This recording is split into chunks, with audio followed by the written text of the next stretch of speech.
Okay, let's go.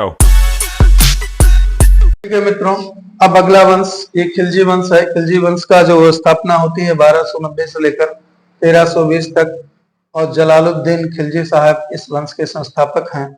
तो इसका trick ये है जला आशिक। तो इसमें जल से जलालुद्दीन खिलजी हो जाएगा।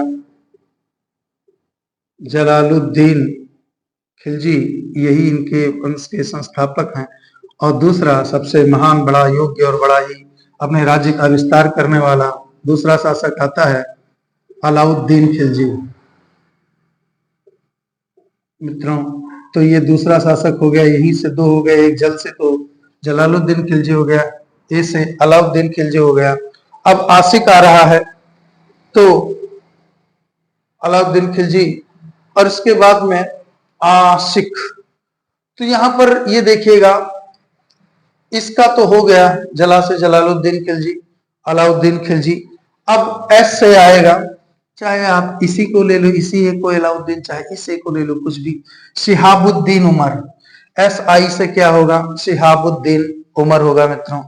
तो ये लिख लीजिए, शिहाबुद्दीन उमर। ये तीसरे शासक हैं। और लास्ट शासक जो आते हैं कुतुबुद्दीन मुबारक, कुतुबुद्दीन। अब ये क्यों मैंने के नहीं लिखा है, क्योंकि ये क्यों से ही शुरू हो रहा है। तो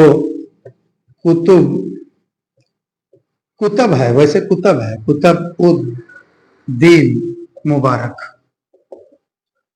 तो मित्रों, ये खिलजी वंश का जला सिख से याद कीजिएगा, जला सिख। तो आप हटा दीजिए तो सिख हो जाएगा, जला सिख, जला सिख, कुछ भी याद कर लीजिएगा। तो ये चारों हैं 1290 से लेके। अब वैसे गुलाम वंश, खिलजी वंश, उसके बाद मैं तुगलक वंश का बताने वाला हूं, लेकिन वीडियो काफी लंबी हो रही है, इसीलिए जय हिंद, जय भारत।